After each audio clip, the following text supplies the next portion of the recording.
இந்த பாண்டியா கேப்டன்சியை வந்ததுக்கப்புறம் இந்த குழப்பம் இன்னும் கண்டினியூ ஆகுதோ இந்த சீசன் அப்படின்னு எல்லாருக்கும் சந்தேகம் இருந்தது. அதெல்லாம் ஓவர் கம் பண்ணிட்டாங்க.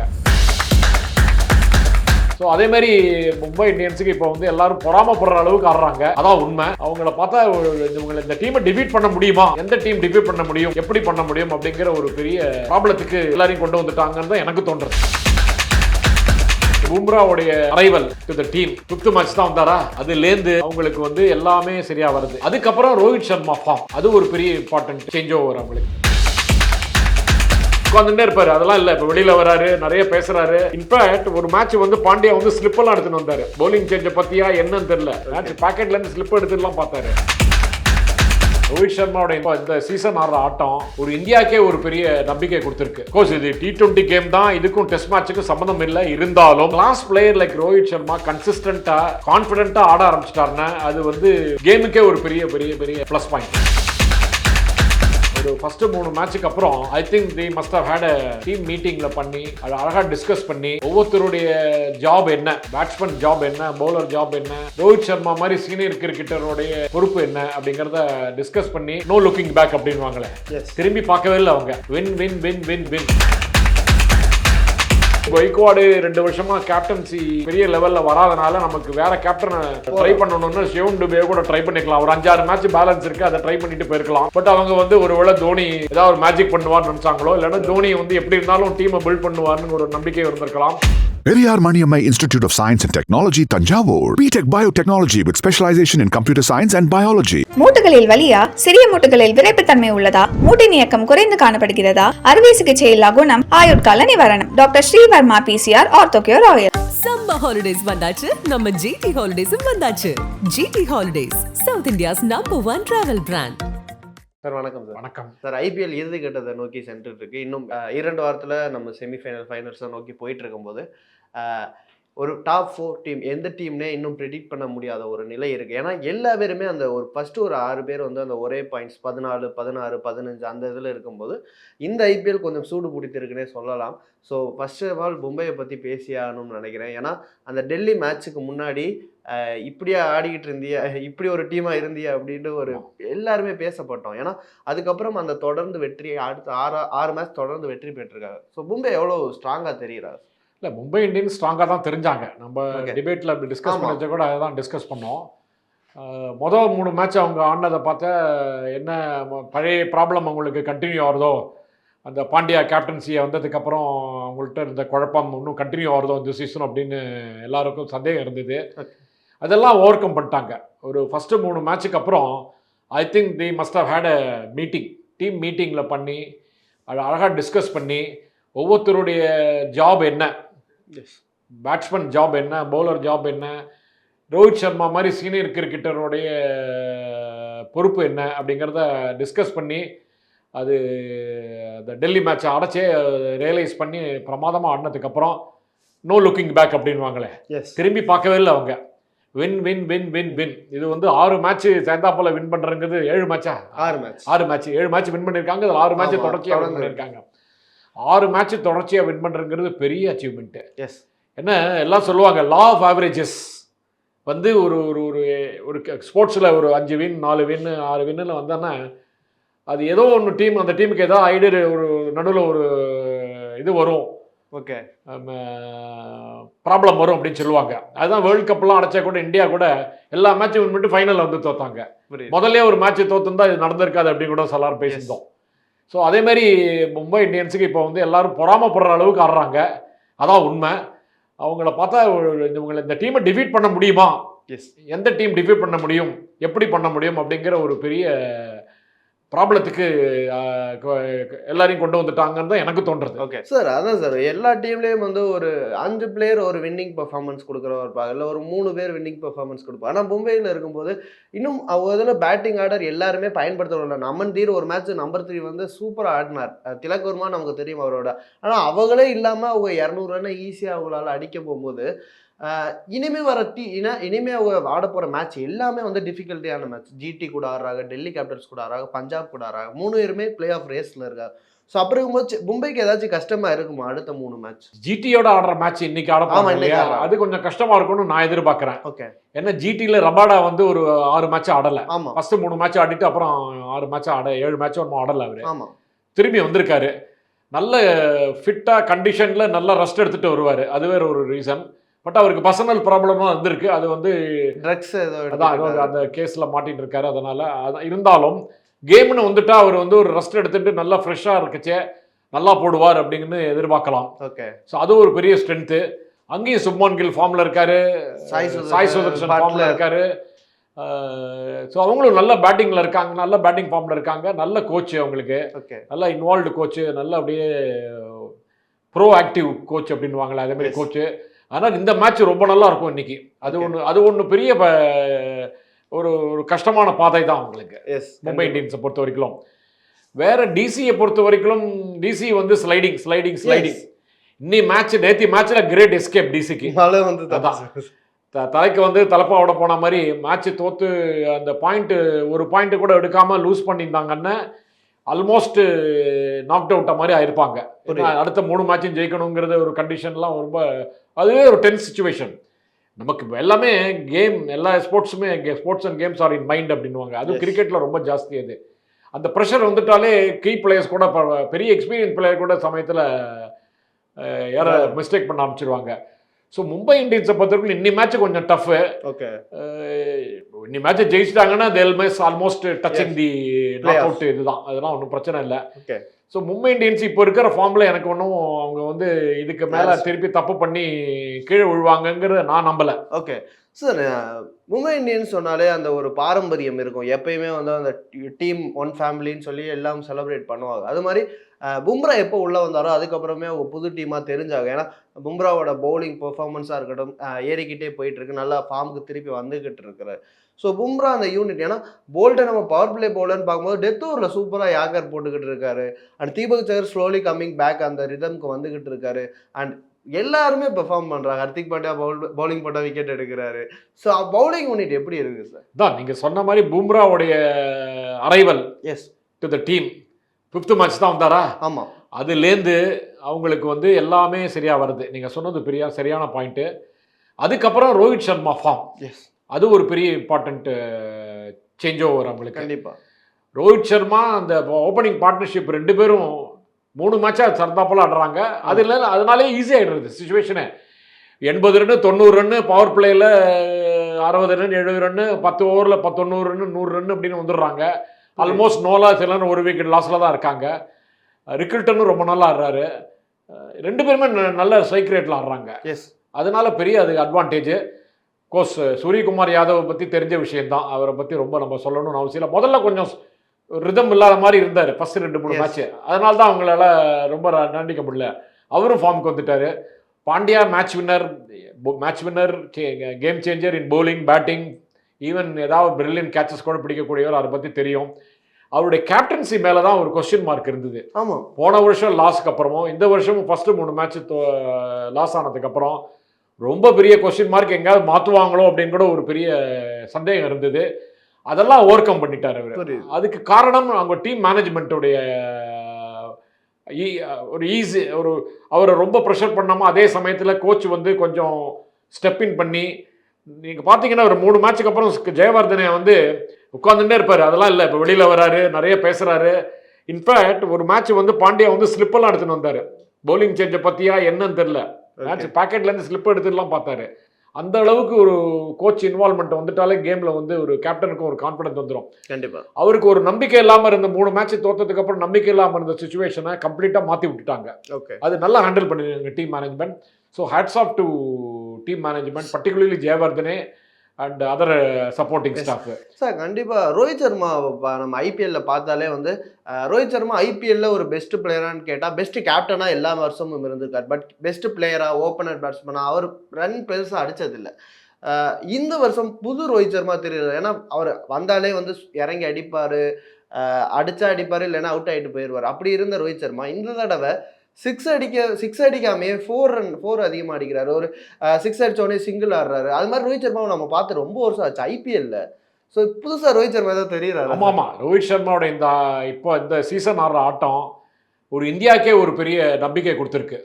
கோர்ஸ் இது T20 கேம் தான், இதுக்கும் டெஸ்ட் மேட்சுக்கும் சம்மந்தம் இல்லை. இருந்தாலும் class player like Rohit Sharma கன்சிஸ்டண்ட்டாக கான்ஃபிடென்ட்டாக ஆட ஆரம்பிச்சிட்டாருன்னா அது வந்து ஒரு கேமுக்கே ஒரு பெரிய பெரிய பெரிய ப்ளஸ் பாயிண்ட்டு. புரியுது. ஆஸ் அ கேம் நம்ம இப்போ நீங்கள் வாட்ச் பண்ணுறோம், நான் வாட்ச் பண்ணுறேன், நீங்கள் ரோஹித் சர்மா படிக்காமல் கூட இருக்கலாம், சப்போர்ட்டராக கூட இல்லாமல் இருக்கலாம். பட் ரோஹித் சர்மா ஆடச்சே அதை அவர் ஆடி ஃபுல் ஃப்ளோவில் ஆடச்சே யாராலையுமே குறை சொல்ல முடியாது. அந்த மாதிரி தான் ஆடுவார். அதே மாதிரி ஆடுற ஃபார்முக்கு வந்துட்டார். இது பெரிய important development for Mumbai Indians and for Indian cricket. கண்டிப்பாக இன்னொரு ஒரு வருஷம் நல்லா தாங்குவார். அவரால் இன்னொரு ஒரு வருஷத்துக்கு எல்லா ஃபார்மேட்லேயும் ஆடலாம். T20லேருந்து ரிட்டையர் ஆகிட்டார் இன்டர்நேஷனல் கிரிக்கெட்டில். அடுத்த சீசனுக்கும் ஐபிஎல்ல ஒரு கீ பிளேயராக இருப்பார். மும்பை இந்தியன்ஸுங்கிற ஒரு பெரிய எஸ்டாப்ளிஷ் ஆகிடுது. முக்கியமான ப்ளஸ் பாயிண்ட்டு ரோஹித் சர்மாவுடைய ஃபார்ம் தான் மும்பை இந்தியன்ஸுக்கு. அந்த ஃபார்மே கண்டினியூ ஆச்சுன்னு இந்தியாவுக்கும் பெரிய நன்மையாக தான் இருக்கும். அது கண்டிப்பாக எல்லா டீமுமே பிளான்ஸோட வராங்க. ஏன்னா லாஸ்ட் இயர் எஸ்ஆர்ஹெச் மாதிரி ஒரு 300 ரன் அடிப்பாங்களா அப்படின்ற கேள்வி இந்த வருஷம் அவங்களால 200 ரன் அடிக்கிறதுக்கே அவங்களுக்கு பெரிய ஒரு ஸ்ட்ரகிளாக இருந்துச்சு. அது மாதிரி பத்திரனா ஒரு பெஸ்ட் பவுலராக இருன்றப்ப அவருக்கு ஏற்றாப்புல ஷார்ட்ஸ் ஆட தொடங்கினாங்க. தூபைக்கு எதிராக, ஏன்னா ஸ்பின் போட்டாலே அடிப்பேன்றப்ப இந்த வருஷம் ஸ்பின்னுக்கு எதிராக நிறைய அவுட் ஆனார் தூபே. ஸோ ஒவ்வொரு டீமும் அந்த பிளானிங் அண்ட் எக்ஸிக்யூஷனில் வந்து வராங்கல்ல. So IPL and cricket has moved ஆனா. ஆமாம், கிரிக்கெட் சேஞ்ச் ஆகிடுது. புரியுது. மூவ்ட் ஆன்ங்கிறது அது ஒரு டிபேட்டபிள் பாயிண்ட். அதை நம்ம தனியாக கூட பேசலாம். எந்த டீம் வந்து மூவ்ட் ஆன், எந்த team has moved and down அப்படின்னுங்கிறத நம்ம தனியாக பேசலாம். பட் கேம் சேஞ்ச் ஆகிடுது. முக்கியமாக பேட்டிங்கில் எந்த டீம் ஃபேர்லெஸ் கிரிக்கெட் ஆடுறாங்களோ அந்த டீமுக்கு தான் இப்போ வந்து அப்பர் ஹேண்டு அப்படிங்கிறது தீர்மானம் ஆகிடுது. யங் பிளேயர்ஸ்க்கு தான் அந்த ஃபேர்லெஸ் கிரிக்கெட் ஆடுறதுக்கு முடியுது. எக்ஸ்பீரியன்ஸ் பிளேயர்ஸ், ஓல்டு பிளேயர்ஸ்க்கு மைண்டு வந்து ஐயோ நம்ம அடிக்க போய் அவுட் ஆகிட்டான்னு இரஸ்பான்சிபிள்னு சொல்லிடுவாங்களோ, நம்மளுக்கு வந்து அடுத்த மேட்ச் 2 மேட்ச்சில் சான்ஸ் போயிடுத்துமோ அப்படிங்கிற ஒரு பயம் இருந்துகிட்டே இருக்கு. வேற யங் பிளேயர்ஸ்க்கு பயமே இல்லை, அடிச்சிடுவோம் அப்படிங்கிற அடிக்கிறாங்க. அதே மாதிரி நம்ம சிஎஸ்கேல எவ்வளோ பேட்டிங் ஃபெயிலியர்ஸ்லும் பார்த்தீங்கன்னா ஆயுஷ் மைத்தா, அத்ரா, அந்த இவர் தான் ஆடிட்டு இருக்காரு. இந்த ப்ரீவியஸ் அன்ஃபார்ச்சுனேட்டாக ஒரு டிஸ்மிஸல் ஆச்சு 2 மேட்ச் முன்னாடி. அதெல்லாம் வந்து பேசியிருப்பீங்க, நீங்கள் நிறைய பேசியிருப்போம், அதை பற்றி பேச வேண்டாம். பட் இது முக்கியமாக கேம் சேஞ்ச் ஆகிடுது. இந்த கேம் சேஞ்ச் ஆகிறதுனால கேம் எந்த லெவலுக்கு போகிறது அப்படிங்கிறத இன்னும் ஒரு சீசன் பார்த்தா தான் தெரியும். 2 சீசன் கண்டினியூவாக பார்த்தா தான் தெரியும். இந்த சீசனில் மட்டும் இதேமாரி ஏதாவது நடக்கிறதா, இல்லைன்னா இதுதான் கேம், இப்படி தான் ஆடுமா, இப்படி தான் ஆடினாதான் ஜெயிக்க முடியுமா, இதேமாரி தான் ஆடணுமா அப்படிங்கிறத இன்னொரு சீசன் பார்க்கணும் நம்ம. ஓகே சார், நான் கடைசிக்கு வந்து கேட்குறேன். மும்பையில் எந்த யங்ஸ்டர்ஸும் இல்லை. குறிப்பாக சொல்லணும்னா அந்த டாப் 6 வந்து ஒரு மாதிரி ரெஸ்பான்சிபிலிட்டி அண்ட் எக்ஸ்பீரியன்ஸ் பிளேயர்ஸ் தான் இருக்காங்க. நமந்தீர் அவரும் போன வருஷம் ஐபிஎல் நல்லா விளையாண்டு தான் அவர் ஆர்டிஎம் பண்ணாங்க. குஜராத்தை பொறுத்தவரை அதே மாதிரி 6 அடிக்காமல் 4லேயே வந்து 200 ஸ்ட்ரைக் ரேட்டில் ஆடிக்கிட்டு இருக்கார் சாய் சுதர்சன். அண்ட் அவங்கள பார்க்கும்போது இதே நம்ம மிச்ச டீம் பார்க்கும்போது இப்போ ஆயுஷ் மாத்திரையாக இருக்கட்டும், இல்லைனா வைபவ் சூரியவன்ஷியாக இருக்கட்டும், பட் இவங்களுக்கு அவங்களுக்கு நிறையா டிஃப்ரெண்ட் இருக்குது. இவங்க மெச்சூரிட்டியாக எந்த பால் அடிக்கணும் அப்படின்ற ஆடுறாங்க. அவங்க எல்லா பாலையும் அடிக்கணும். வைபவ் சூரியவன்ஷி அந்த ஒரு மேட்ச் எக்ஸ்ட்ரானே ஆனார். ஆனால் அடுத்த 2 மேட்சுமே அவர் ஃபெயிலியர் ஆனார். ஸோ இந்த 2 டிஃப்ரென்ஸும் இருக்குல்ல சார்? ஆமாம், முக்கியமான வந்து அதுதான் இப்போ வந்து அதான் இந்த சீசனில் வந்து அப்படி தெரியுது. இதே சூரியவன் வைபவ் வந்து அடுத்த சீசன் இப்படி ஆடுவாரானுங்கிற சந்தேகம். புரியுது. இப்போ அவருக்கு இப்போ இந்த 2 மேட்ச் ஃபெயிலியர் ஆனோடனே அவருக்கு மைண்டில் வந்து ஒரு கான்ஃபிடன்ஸ் லெவல் கம்மியாயிருக்கும். எப்படி இன்னும் இதேமாரி ஃபர்ஸ்ட் பால்லேருந்து அடிக்கணுமா அப்படிங்கிற ஒரு சந்தேகம் வர ஆரம்பிச்சிருக்கும் அவருக்கு. ஸோ இதனால் தான் இன்னொரு சீசனும் இதேமாரி இந்த யங் பிளேயர்ஸ் இருக்காங்களே, அந்த பஞ்சாப்க்கு ஓப்பனர் பிரியன்ஸ் ஆர்யா, அதுமாரி இவங்க ஆர்ஆர் ஓப்பனர், இப்போ ஜெய்ஸ்வாலே பாருங்க, எல்லா பாலும் அடிச்சிருந்து ஆடின ஒரு சீசன் உண்டு. அவர் இப்போ வந்து கொஞ்சம் பேலன்ஸ்டாக ஆடுறாரு. ஆமாம், அவரால் 2 கேமும் ஆட முடியுது, 2 விதமான கேமும் ஆட முடியுது. அதே மாதிரி ஆடுறவங்களுக்கு தான் வந்து லாங் டேர்மாக ஸ்டே பண்ண முடியும். நம்ம பார்த்துருக்கோம் ஐபிஎல்லே 2-3 கிரிக்கெட்டர்ஸு ஒரு சீசன்லேயே ஃபேட் அவுட் ஆகி ஆடுறவங்கெல்லாம் கூட பார்த்துருக்கோம். பட்டு நம்ம இந்தியன் கிரிக்கெட்டுக்கோசமே, இந்தியன் கிரிக்கெட் நல்லது நடக்கணும்னா சூரியவன்ஷி மாதிரி ஒரு கிரிக்கெட்டர்ஸ்க்கு ஒரு நல்ல ஒரு கன்சிஸ்டன்சி வரணும், நல்ல ஒரு நம்பிக்கை வரணும். அவர் வந்து அதான் கோச், நல்ல காலம் அவருக்கு வந்து நல்ல கோச். ராகுல் டிராவிட் வந்து மீதி எதாவதுனா விடுங்க, டாக்டிக்ஸ் ஸ்ட்ராட்டஜிலாம் விடுங்க. ஒரு ஆஸ் அ பேட்ஸ்மேன் அவரோட வந்து ஒரு இந்தியன் கிரிக்கெட்டில் டண்டுல்கர்லாம் விடுங்க, அவங்க கோச்சிங்லாம் இன்ட்ரெஸ்ட் இல்லை. ஒரு கோச்சஸில் டிராவிடோட ஒரு பேட்டிங் டெக்னிக்கையோ அல்லது அப்ரோச்சையோ ஒரு டெம்பர்மெண்ட்டையோ டீச் பண்ணுற அளவுக்கு பெட்டராக கிரிக்கெட்டர் என்னால் ஒன்றும் யாரும் பார்க்க முடியல. அதான் அந்த மாதிரி கோச்சோட தான் இருக்கார். அதனால் அவருக்கு ஒரு நல்லது நடக்கிறதுக்கு தான் சான்ஸ் இருக்குது. கொல்கத்தா நைட் ரைடர்ஸ் கடை ரகுவன்ஷி கூட very very high potential, very high potential player. அவரால் ஒரு 70, 80, 100 அடிக்கலை தவிர நிறைய 40, 50 அடிக்கிறாரு, கன்சிஸ்டன்ட் அடிக்கிறாரு. So these young players settle ஆகணும். கன்சிஸ்டன்சிங்கிறது எவ்வளோ இம்பார்ட்டன்ட்ங்கிறத ரியலைஸ் பண்ணணும். அதுதான் அவங்களுக்கும் நல்லது, டீமுக்கும் நல்லது, கண்ட்ரிக்கும் நல்லது. ஓகே, ஃப்ளெமிங் அவரை பற்றி நிறைய விமர்சனங்கள் இந்த வருஷம் எழுந்துச்சு. முக்கியமாக இருக்கும்போது அவர் ப்ரெஸ் மீட்டில் பேசுகிற விதமாக இருக்கட்டும், டீமை இன்னும் ஏன்னா 10 மேட்ச் ஆயிடுச்சு. சென்னை வந்து 5 மேட்ச் தோத்ததா ரொம்ப வருஷம் ஆச்சு நம்ம பார்த்து. இன்னொன்று ஏலத்தில் எடுக்கும்போது அவர் இருக்கிறார். ஸோ அவருக்கு மீறி யாரும் அங்கே வந்து ஏலம் எடுக்க போகிறதில்ல. பட் இப்படி ஒரு தோல்வி, ஏன்னா நேற்று பெங்களூரோடையும் தொடர்ந்து இதுவரை ஐபிஎல்லே வந்து 2 மேட்சுமே பெங்களூருக்கு எதிராக தோத்த வருஷம் இந்த வருஷம் தான். அப்படி இருக்கும்போது டோனிக்கு எதிராக அந்த லெக் ஸ்பின்னை கொண்டு வரதா இருக்கட்டும், அங்கே வந்து தூபையை முன்னாடி இறக்கியிருந்தா அந்த ஒரு இது இருக்குது. நிறைய விமர்சனங்கள் கேப்டன்சி மேலேயும் இந்த வருஷம் வந்திருக்கு, கோச்சிங் மேலேயும் வந்திருக்கு. இது நெக்ஸ்ட் இயர் இதை கொண்டு போகலாமா, இல்லை இன்னும் ஏதாச்சும் மாற்றங்கள் கொண்டு வரல? ஏன்னா ஃப்ளெமிங் ரொம்ப வருஷம் சென்னைக்கு கோச்சாக இருந்துட்டார். இந்த டைம் டு மாற்றணும் அப்படின்னு ஏதாச்சும் இருக்கா? Yes time for a change, no doubt about it. புரியுது. என்ன ஒருத்தர் 15 வருஷம் ஒருத்தர் கோச்சாக இருக்கிறதுங்கிறது is too long and too much. Yes, அவருக்கு வந்து அவர் ஸ்டேல் ஆகிப்பார். அவருக்கே வந்து கேம்லேருந்தே ஒரு ஐபிஎல்லேருந்தே ஒரு பிரேக் வேணும் அப்படிங்கிற ஸ்டேஜ் வந்தாச்சு. நீங்கள் சொன்ன மாதிரி அவர் இந்த வாட்டி தான் அவர் வந்து ஆக்ஷன் டேபிள்லேயே இருந்தார். போன வாட்டிலாம் அவர் டைரக்டாக இருக்க மாட்டார். இந்த காசி விஸ்வநாதன், அந்த சுந்தர்ராமன் அவங்களாம் தான் இருப்பாங்க. பாலாஜி இருந்தார் போன வாட்டி. ஸோ பாலாஜி இப்போ போலிங் கோச்சா இல்லை, தமிழ்நாடு கோச்சானால இப்போ போலிங் கோச் வேறு ஒருத்தர் இருக்காரு. ஸோ இவர் தான் இருந்தார். இவர் யாரையும் பிளேம் பண்ண முடியாது, இவர் தான் ரெஸ்பான்சிபிலிட்டி எடுத்துக்கணும். எஸ், டீம் செலெக்ஷனாக இருக்கட்டும், ஐ மீன் ஸ்குவாட் செலெக்ஷனாக இருக்கட்டும், நம்பரில் 11 செலெக்ஷனாக இருக்கட்டும், எல்லாத்துக்குமே அவர் தான் முக்கியமான. ஏன்னா தோனி கேப்டனாக இல்லை முதல் 5 மேட்ச்சு. அவர் இல்லாத போது கைக்வாடுக்கு ஃபுல் ஃப்ரீடம் கொடுத்துருக்க மாட்டாங்க. தோனியும் ஃப்ளெமிங்ஸும் சேர்ந்து தான் 11 செலக்ட் பண்ணியிருப்பாங்க. ஸோ அவருக்கு கைக்வாடுக்கு அதுக்கு ஒரு ஃபுல் ஃப்ரீடம் இருந்திருக்காது. அதனால கோச்சுக்கு தான் மெயின் ரெஸ்பான்சிபிலிட்டி. பர்டிகுலர்லி தோனி வந்து பேக்ரவுண்டில் ஒர்க் பண்ணியிருந்தாலும் அவர் அஃபிஷியல் கேப்டன் கிடையாது ஃபர்ஸ்ட் 5 மேட்ச்சு. இப்போ 5 மேட்சாக கேப்டன் பண்ணுறாரு. அவர் என்னை பொறுத்த வரைக்கும் நான் என்னோட ஒப்பீனியன் சொல்லியிருக்கேன்.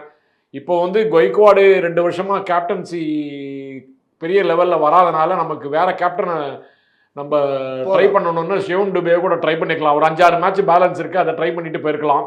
பட் அவங்க வந்து ஒருவேளை தோனி ஏதாவது ஒரு மேஜிக் பண்ணுவார்னு நினச்சாங்களோ, இல்லைன்னா தோனி வந்து எப்படி இருந்தாலும் டீமை பில்ட் பண்ணுவார்னு ஒரு நம்பிக்கை இருந்திருக்கலாம். ஆர் தோனிக்கு இது லாஸ்ட் சீசன் கேப்டனாக போட்டோம் அப்படின்னு கூட பண்ணியிருக்கலாம். என்னை பொறுத்த வரைக்கும் தோனியும் ஃப்ளெமிங்ஸ் 2 பேருமே டீம் போட்டு போனோம். Flemings as a coach, Dhoni as a captain போனோம். But Dhoni can be there as a mentor. Yes, இந்த ரீபில்டிங் ப்ராசஸ் ஆரம்பிச்சிருத்து அப்படின்னு நம்ம இப்போ ஒரு கணக்கு வச்சுப்போம். புரியுது. இந்த 6-7 match, last 6 match 7 match rebuilding தான் நடந்துட்டு இருக்குங்கிற ஒரு நம்பிக்கையில் சொல்கிறேன். இதே ப்ராசஸை கண்டினியூ பண்ணுறதுக்கு அவர் மென்டாராக இருந்து பண்ணணுமே தவிர பிளேயராக இருந்து 44 வயசில் விளையாடி எப்படின்னு பாருங்கள் எத்தனை மேட்ச். அன்னைக்கு அவர் இருந்து தானே கடைசி ஓவரில் தோத்தோம் 2 மேட்ச். அப்படியான senior most and experience players 2 பேரும் கிரீஸில் இருக்கச்சே தான் 2 மேட்ச் நம்ம க்ளோஸாக தோற்றுருக்கோம். ரவீந்தர் ஜடேஜா ஒன்றும் பண்ண முடியலையே. he was watching the team sliding, losing the match. So அதனால் ஜடேஜாவே எனக்கு வந்து குட் பை சொல்கிற டைம் தான் வந்துடுது. ஸோ நமக்கு வந்து 2-3 ஃப்ரெஷ் பிளேயர்ஸ் ஒன்று பெரிய லம்பாக கொடுக்க பிளேயர்ஸ் லைக் ஜடேஜா 18 லட்சம் கொடுத்துட்டுருக்கோம். தென் அஸ்வின் 9.5 லட்சமா 10 கோடி கொடுத்துட்டுருக்கோம். இந்த 28 கோடியை வெளில அமைச்சிட்டு ஒரு 4-5 யங் பிரைட் பிளேயர்ஸை எடுத்தோன்னே அடுத்த வருஷம் முதல்லேருந்தே நம்ம வந்து பர்ஃபார்ம் பண்ணுறதுக்கு நல்ல சான்ஸ் இருக்குது. அதை பண்ணி தான் ஆகணும். தெரியும் அவங்களுக்கு, நமக்கே இவ்வளோ பேசுகிறோமே, அவங்களுக்கு சிஎஸ்கேக்கு தெரியாதா? கண்டிப்பாக. கொஞ்சம் அவங்க சிஎஸ்கேக்கு வந்து தோனி மேலே ஒரு சென்டிமெண்டல் அட்டாச்மெண்ட்டு, அதனால் கொஞ்சம் வெளியில் வராமல் இது பண்ணிட்டு இருக்காங்க. அது எவ்வளோ நாள் பண்ண முடியும்? புரியுது. How long you can go on losing? Yes, there is lot of business also involve இதில். புரியுது. அண்ட் டீம் பாப்புலாரிட்டி போயிடுச்சுன்னா அவங்களுடைய இதெல்லாம் ஷேரு எல்லாமே டவுன் ஆகிட்டு இருக்கு, எல்லாமே போயிடும். So they have to recover quickly. Yes ஒரு சீசன் ஓகே, இதுக்கு முன்னாடி 2 சீசன் நம்ம வந்து இது மாதிரி பேடாக பர்ஃபார்ம் பண்ணியிருக்கோம். பேடாக பர்ஃபார்ம் பண்ணி அடுத்த சீசன் நல்லா பர்ஃபார்ம் பண்ண இதெல்லாம் பார்த்துருக்கோம் சிஎஸ்கே. அதை பண்ணக்கூடியவங்க பண்ணுவாங்க அப்படிங்கிற நான் நம்புகிறேன். ஐ திங்க் நிறைய பேர் நம்புகிறாங்க. கண்டிப்பாக சார். அடுத்தடுத்து இனிமே இருக்கிற 2 வாரமே ரொம்ப எக்ஸைட்டிங்காக இருக்க போது ஐபிஎல். ஸோ அதை பற்றி டெய்லி பேசலாம். நேரத்துக்கு ரொம்ப நன்றி. Periyar Maniammai Institute of Science and Technology, Tanjavur. BTech Biotechnology with specialization in computer science and biology. மூட்டுகளில் வலியா, சிறிய மூட்டுகளில் விரைப்புத்தன்மை உள்ளதா, மூட்டின் இயக்கம் குறைந்து காணப்படுகிறதா, அறுவை சிகிச்சை இல்லா குணம், ஆயுட்கால நிவாரணம். Doctor Srivarma PCR Orthocure oil. Summer holidays வந்தாச்சு, நம்ம ஜிடி ஹாலிடேஸும் வந்தாச்சு. GT holidays, south India's number 1 travel brand.